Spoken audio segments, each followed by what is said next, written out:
Deus. Obrigado aos amados. Deus abençoe as vossas vidas em nome de Jesus. Muito obrigado.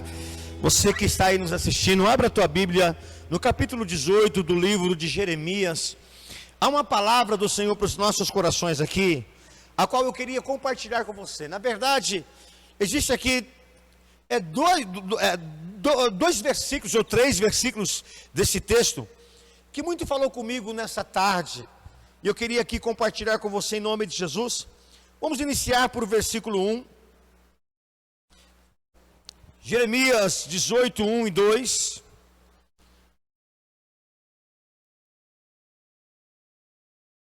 E o versículo 4. Os quatro primeiros versículos do capítulo 18. Depois nós vamos ler o versículo de número 12. E depois o versículo de número 15. Amém? Glórias a Deus. O verso 1 vai nos dizer assim: a palavra do Senhor que veio a Jeremias dizendo: levanta-te e desce à casa do oleiro, e lá te farei ouvir as minhas palavras. E desci à casa do oleiro, e eis que ele estava fazendo a tua obra sobre as rodas.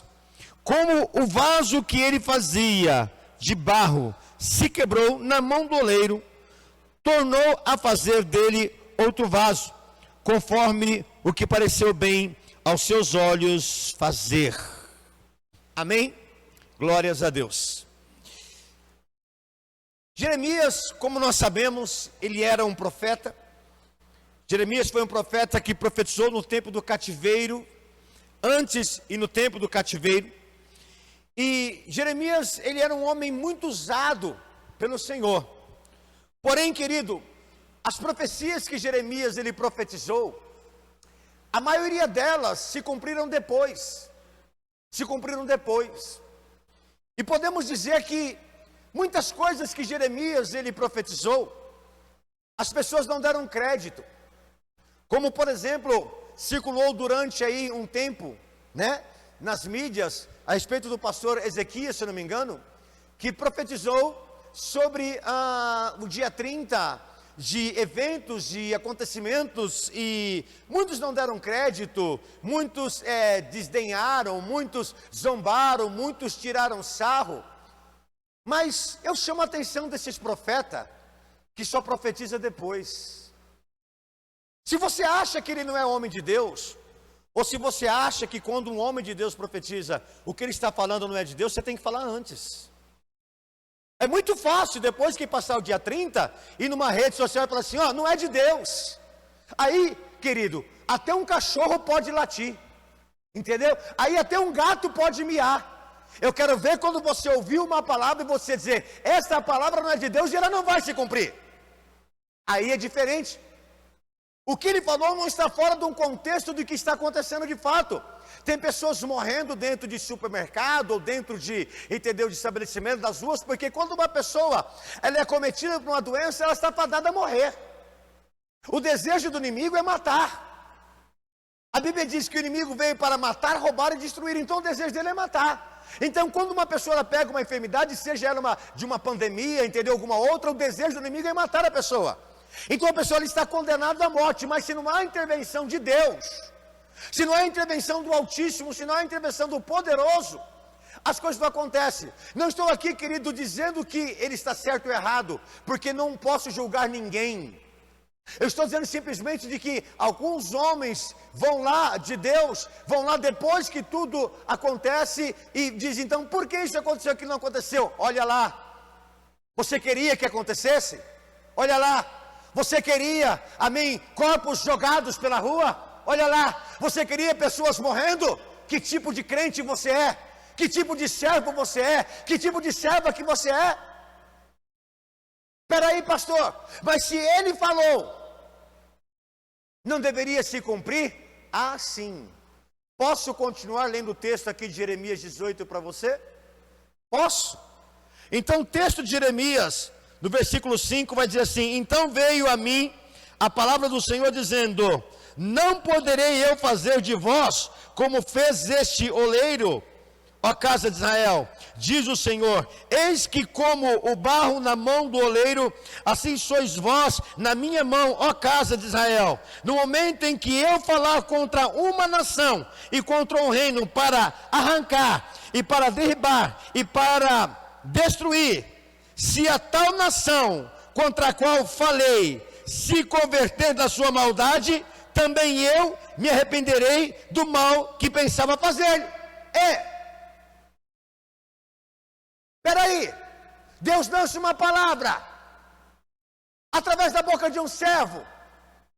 Essa nação se arrepende, essa pessoa se arrepende. O que Deus vai fazer? Deus vai perdoar. O que está escrito lá em 2 Crônicas 7,14: se esse povo que se chama pelo meu nome se olhar e se humilhar, e dos seus maus caminhos se converter, eu ouvirei do céu, sararei a tua terra. Então você acha que Deus, ele vai resistir a um coração quebrantado? Quando Deus vem com juízo sobre a vida de um homem, eu falei domingo a respeito de Ezequias, amém, de quando ele então se arrependeu, Deus acrescentou vida.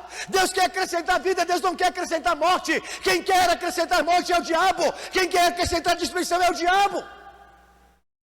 Deus quer acrescentar vida. E o Senhor pega então Jeremias e diz: desce à casa do oleiro e observa a obra das tuas mãos. Jeremias por um tempo desceu àquela casa e ficou observando o que estava acontecendo naquele ambiente. Eu te chamo a atenção nessa noite, mas para que você receba a bênção, a Bíblia diz: é melhor ouvir do que falar. A Bíblia diz que a gente deve ser tardio em falar, mas pronto para ouvir.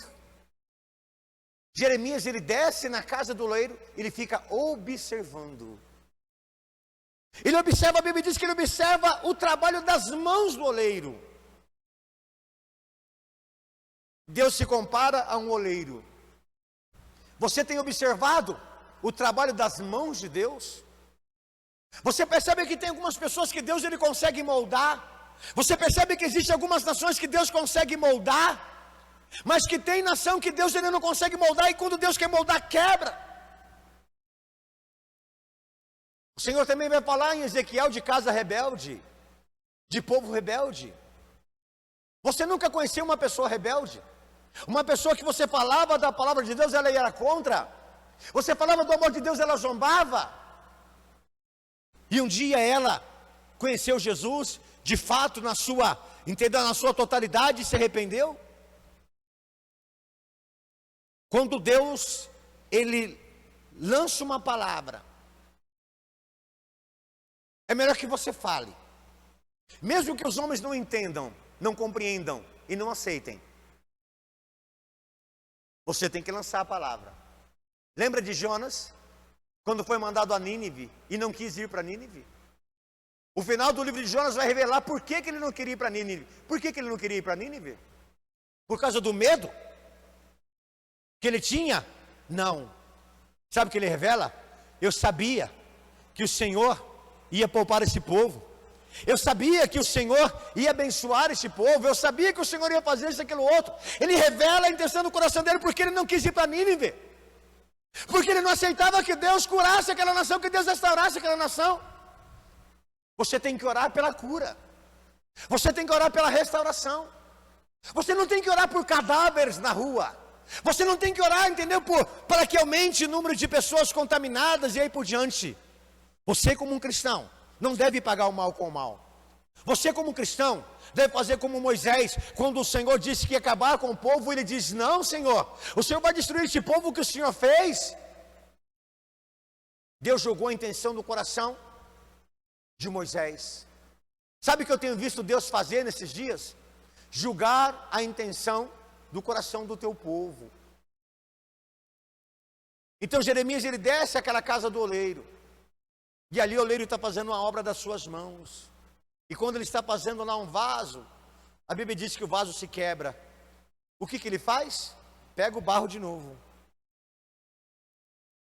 e faz a obra de novo. Sabe como que isso se chama? Misericórdia. Você pode até se quebrar por ser rebelde. Você pode até se quebrar por não aceitar a vontade de Deus, passar por vale, passar por adversidade, porque tem pessoas que passam mesmo, irmão. Tem pessoas que passam pelo estreito porque não querem ouvir a voz de Deus, porque endurece o seu coração. Espera aí, mas na hora que você se arrepender, vai ser que nem aquele louvor do Marcos Antônio. Toma os pedaços do meu ser, torna tudo novo, Pai, para mim. Bom, como cantor eu sou um bom pastor, vocês viram aí, né? Então você veja bem, de que Deus, o desejo de Deus, é quando Ele lança juízo, quando Ele lança uma palavra, é curar a mim, é curar a você. Então eu entendo a palavra do pastor, talvez ele foi exagerado no entregue da palavra, ele foi exagerado, como uma vez eu vi um pastor sendo ungido, ele poderia simplesmente pegar um pouco de óleo, pôr no seu dedo e untar a pessoa, ou fazer como, amém, Samuel, pegar lá um chifre de carneiro, encher lá colocar um pouco de óleo e ungir como Davi foi ungido. Eu vi um pastor pegar um balde de 20 litros de óleo e jogar na cabeça. Tem necessidade disso? A unção vai ser maior? Não vai, porque a unção não está no óleo, a unção está no Espírito. Então às vezes as pessoas exageram nas palavras, pessoas exageram. Você nunca falou uma palavra que você se arrependeu depois? Sim, às vezes falamos palavras que nos arrependemos. Só que nem sempre tudo é perdido. A Bíblia diz para a gente reter o que é bom. E o que eu retenho de bom dessa profecia? De que nós verdadeiramente temos que orar mais, tomar cuidado, porque o juízo de Deus está aí. A Bíblia acaba de nos falar que o Senhor diz: se um povo fizer obras ruins e se arrepender, o que eu vou fazer? Eu também vou me arrepender. Ah, pastor, mas Deus não se arrepende. Espera aí, Deus não se arrepende no sentido do que Deus não se arrepende? Você pode empregar esse arrependimento de Deus em tudo? Em todo texto, em todo contexto? Não. Você tem que pregar isso ou colocar isso em coisas que realmente, entendeu, que eles são imutáveis. Como por exemplo, Deus não querer mais a raça humana. Então Deus vai destruir a raça humana? Deus jamais vai destruir a raça humana. Deus, ele pode às vezes até lidar com o profeta, lidar com o servo, dizendo: olha, essa geração está muito ruim. Como Deus, ele vê a maldade do povo que ele tirou do Egito, ele diz: não entrarão na terra. Mas nem o homem entrou na terra. Sim, entrou a família de Caleb, entrou a família de Josué. Alguns entraram todos, por quê? Porque não quiseram. Não quiseram. Então eu quero te dizer nessa noite, Deus está olhando as tuas obras, Deus está olhando o teu comportamento, Deus está olhando o que você está fazendo. Deus está olhando para a obra das tuas mãos. Deus chama um profeta para ver a obra das mãos do oleiro. Às vezes, é isso que Deus faz, irmão. Às vezes, as suas publicações nas mídias, no Facebook, no Instagram, no WhatsApp e aí por diante, não condiz como de uma serva, de um servo. E sabe que Deus sempre está pondo um profeta, um servo, uma serva para te observar. Talvez nunca chegue para você uma mensagem de celular: olha, você está errado. Mas às vezes sim. Então tome cuidado. Lembre que você é um vaso nas mãos do oleiro.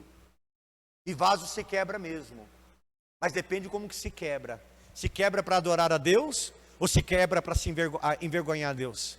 Que tipo de vaso que você é? O que quebra que envergonha, ou o que quebra para adorar o Senhor? Como assim quebrar para adorar o Senhor? Capítulo 12 do livro de João vai falar sobre uma pecadora que pegou um vaso de alabastro e quebrou, e o unguento que estava dentro daquele vaso, ela derramou sobre o Senhor. Você é um vaso que quebra para a glória de Deus, ou você é um vaso que quebra para o mau testemunho? Uma coisa é fato: quem te formou? Quem te criou? Foi Deus. Quem formou o vaso? Foi Deus. Ó, a Bíblia vai falar para nós, queridos, no capítulo 9 do livro de Atos dos Apóstolos, a respeito de um homem com o nome de Saulo. Quem era Saulo? Saulo, ele era um fariseu de fariseus, ele era um soldado romano lá, de alta patente, ele era um homem muito influente em Roma. Muito influente. E qual era a fama dele? Matador de cristão. Essa era a fama de Paulo, de Saulo. Aí sabe o que Deus faz? Deus pega, tem um encontro com Saulo lá no caminho de Damasco. Então Deus, ele permite aquela cegueira, todo aquele reboliço na vida de Saulo. Aí Deus vai lá e visita um profeta. Quando Deus visita um profeta, ele fala assim: olha, lá na rua direita tem um homem lá chamado Saulo. Na hora que o Senhor revelou isso para o profeta, ele se arrepiou todinho. Senhor, quem? O matador de cristão? Ele está lá cego, entendeu? Está lá, nas minhas mãos. Eu quero que você vá e ora por ele. Opa, mas orar para o matador de cristão? Orar para um perseguidor? Eu vou chegar lá e vai ter a espada em mim. O que o Senhor responde para ele? O que o Senhor responde para Ananias? Hein, irmãos? Ele para mim é o quê? Um vaso. Ei, até então ele era um vaso que desonrava. Quando ele cai no chão e ele tem um encontro com a glória de Deus, ele passa a ser um vaso escolhido. Sabe por quê? Porque o que está lá em Jeremias 18, o vaso se quebrou na mão do oleiro. E o oleiro está refazendo. E o Senhor refez a vida de Saulo. Saulo era ruim, Deus perdoou os seus pecados. Saulo era um homem que matou a muitos, mandou muitos, entendeu, para o Coliseu. Matou muitos. Se você pegar o capítulo 6 do livro de Atos dos Apóstolos, você vai ver que a Bíblia vai falar que o jovem Saulo, ele estava presente no primeiro mártire. Você sabe quem foi o primeiro mártire, né? Estevão foi o primeiro mártire. E Paulo estava ali, na morte. Se eu não me salvo engano, até as roupas de Estevão foi lançado aos pés do jovem Paulo. Ele estava ali. Ele teve prazer na morte de Estevão. Ele era ruim. Ele era um vaso ruim, de desonra. Mas o Senhor transformou. Então Deus, ele se arrepende no sentido do quê? No sentido de dar uma chance. Não porque Deus erra. Esse arrependimento, na verdade, quem está recebendo somos nós. A graça do Senhor.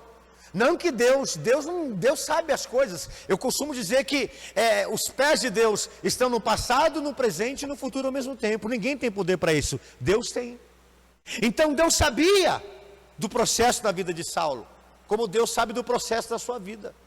Como Deus sabe do processo da vida do profeta Jeremias. Como também na vida do pastor Ezequias.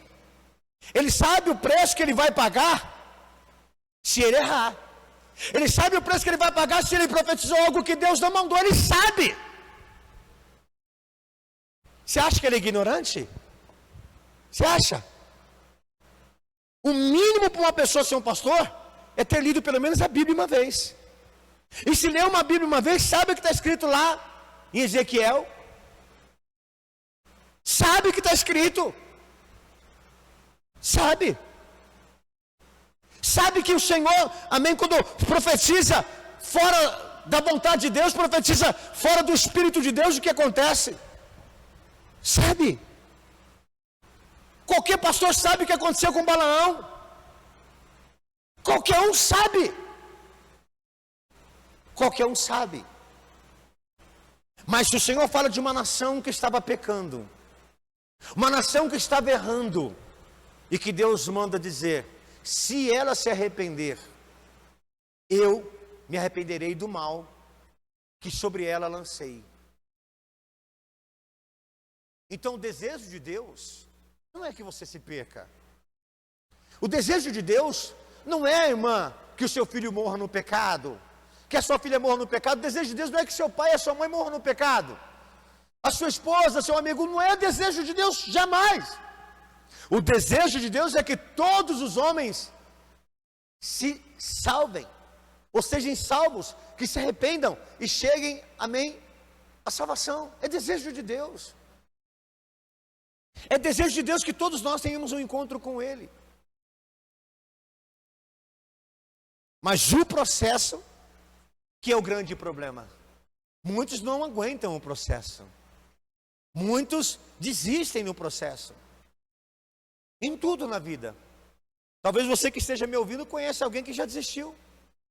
Desistiu de uma faculdade, desistiu de um ministério, desistiu de um projeto na vida, simplesmente porque achou que não ia conseguir chegar ao final.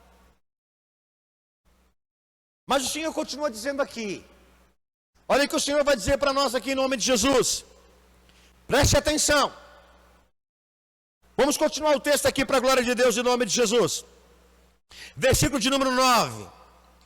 E no momento em que eu falar de uma gente e de um reino, falar de uma gente, de um povo e de um reino, para o edificar e para plantar, se eles fizer mal diante dos meus olhos, não dando ouvido à minha voz, então me arrependerei do bem que tinha dito que lhe faria. É uma faca de dois gumes. Não é somente para o mal, não, é para o bem também. Aquele que bate no peito e diz, olha, Deus me conhece, Deus sabe quem eu sou um homem abençoado, eu sou uma mulher abençoada, glória a Deus por você ser abençoado. Eu não profetizo a sua vida luta e destruição não, mas fica atento. Porque se você se considera um homem abençoado, louve a Deus por isso. Se você se considera uma mulher abençoada, louve a Deus por isso. Porque daí eu tenho que te fazer lembrar de Nabucodonosor. O rei que governou sobre 137 províncias, aproximadamente. Um dia o Senhor disse para ele, dê glória a mim. Reconheça que todo o poder que você tem foi eu que te dei. Reconheça que você chegou aonde você chegou porque eu fui que te coloquei lá. Sabe o que ele faz? Ele declara em alto e bom som, ó Babilônia que eu edifiquei. O que aconteceu com ele naquela mesma hora? Ele caiu numa insanidade mental. E ele começou então ele saiu do seu palácio, ele começou a viver como se fosse um animal. Ele começou a pastar como um animal. Ele começou, entendeu? A agir como um animal durante 7 anos. Conhece esse texto da palavra do Senhor? Como um animal. Por quê? Porque não deu glória a Deus. Porque não reconheceu a soberania de Deus. Passados 7 anos, o que ele faz? Ele reconhece quem Deus é. O problema não são as obras, irmãos. O problema é o reconhecimento. Você reconhece quem tem sido o Senhor da tua vida? Quem tem feito todas essas obras na sua vida? Quem Deus tem usado para te abençoar? Quem Deus tem usado para fazer a diferença na sua vida?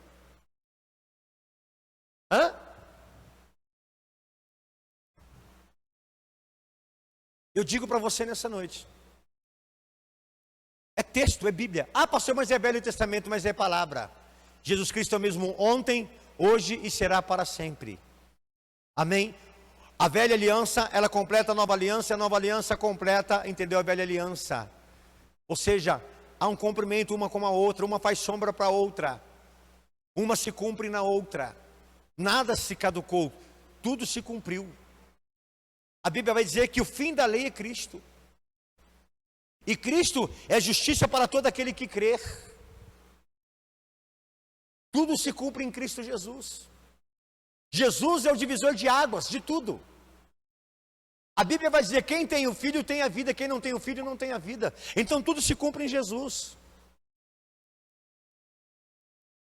Você tem que reconhecer as obras do Senhor. Então a Bíblia vai dizer para nós, continuando aqui para a gente encerrar em nome de Jesus e orar por você.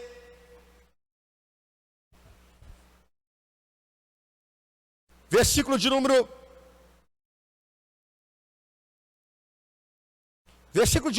11 ainda. vamos encerrá-lo aqui e nós já vamos partir para a parte final da mensagem. Ora, pois falo agora aos homens de Judá e aos moradores de Jerusalém, dizendo: assim diz o Senhor, eis que estou forjando mal contra vós e projeto um plano contra vós. Convertei-vos, pois, agora cada um do seu mau caminho e melhorai os vossos caminhos e as vossas ações. Olha o que Deus fala. Abre os teus olhos, abre o teu coração, entenda. Não é que Deus vai fazer, mas, querido, existe a profecia. O que está escrito lá no capítulo 24 de Mateus? O que está escrito no capítulo 24 de Mateus, irmãos? Você já leu o capítulo 24 de Mateus? Já leu o que fala do período das dores? Mateus, ele fala de todas as coisas que aconteceriam. Não é um plano, não é um projeto que está sendo forjado, que está sendo preparado. O que é forja? É quando você pega e você está ali amoldando algo, está preparando algo, você pega ali, vamos dizer assim, você pega ali um pedaço de ferro, coloca ele no fogo e vai batendo para moldar ele, está forjando ele. As profecias é o sinal que Deus está batendo, Deus está forjando, Deus está moldando um povo, Deus vai arrebatar um povo, o Senhor vai vir buscar um povo. Mas aqueles que não ouvem a palavra, aqueles que não ouvem o Senhor, o que vai acontecer com eles? Há um juízo para quem não ouve a palavra, para quem não se entrega ao Senhor. E o recado de Deus para mim e para você: muda os seus caminhos e as suas intenções. O Senhor diz: estou forjando um plano. Muda os seus caminhos e as suas intenções. Escuta o que eu vou te dizer. Provérbios vai dizer para nós: há caminho que aos olhos do homem lhe parece bom, mas no final são caminhos de morte. Então, se Deus está mandando você mudar o caminho, você que está me ouvindo, você que está me assistindo, entendeu? Se Deus está mandando você mudar, muda. Se Deus está mandando você mudar as intenções do teu coração, muda. Estou pensando de parar de ir para a igreja, eu acho que não adianta ser crente, eu acho que os crentes hoje, esse achismo, irmão, não cabe em nada, né? Você chega numa mecânica e fala para o mecânico assim: eu acho que o problema é esse. Ele vai olhar para você com os olhos desse tamanho e fala assim: quem que é o mecânico aqui? Talvez ele não fale, mas só os olhos dele já vai fulminar você. Você chega numa construção, você não entende nada de construção e fala para o pedreiro: por que você não faz assim? Ele vai olhar para você com aquele olho, entendeu, de seca pé de arruda, brincadeira. Ele vai olhar para você e falar assim: o que você está fazendo aqui?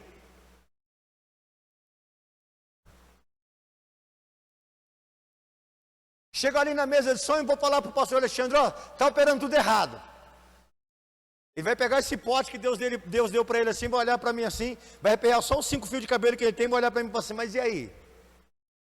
Quem que é o cara da mesa aqui, doido? Posso? E quem eu e você? Para dizer que a igreja está errada? Para dizer que isso, aquilo, outro, que os crentes estão pecando?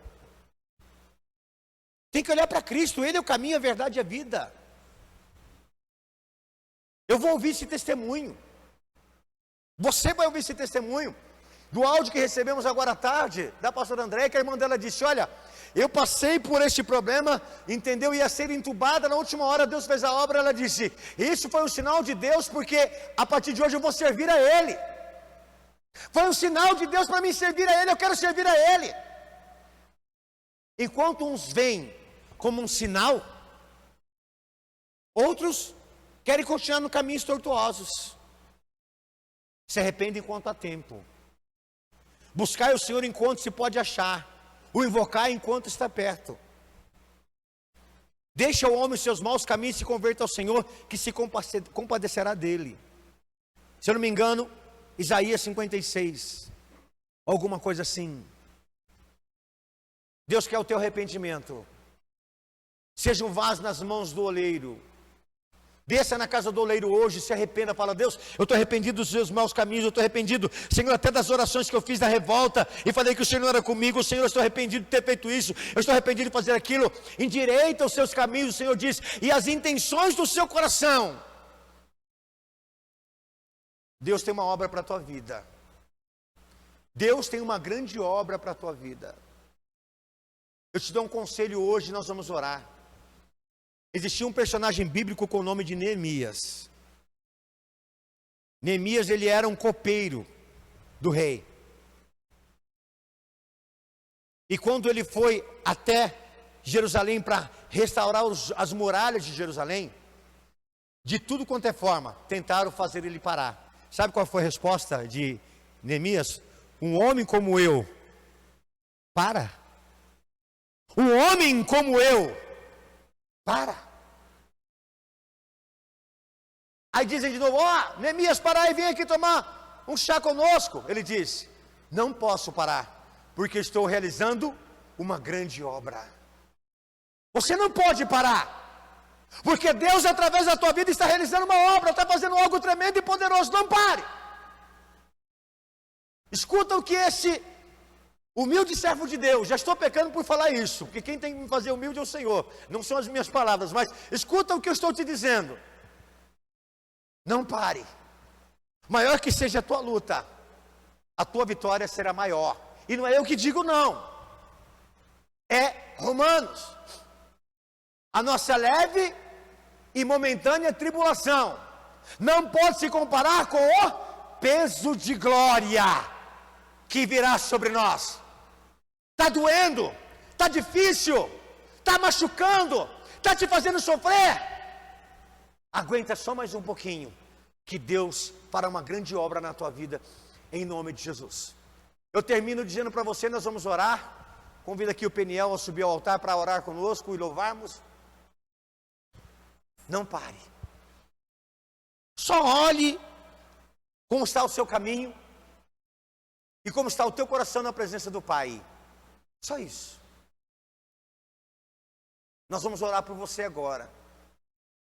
E se você desejar, se você estiver afastado dos caminhos do Senhor, está assistindo este culto, se você está, às vezes, dentro da igreja, está no caminho, mas não está sentindo mais a presença do Senhor, ou se você está no caminho e você não está entendendo o que Deus está fazendo na tua vida, olha os dois discípulos no caminho de Emaús, o Senhor com eles, o coração deles queimando, e eles não entendiam que Jesus estava do lado deles, por causa da tribulação e da luta.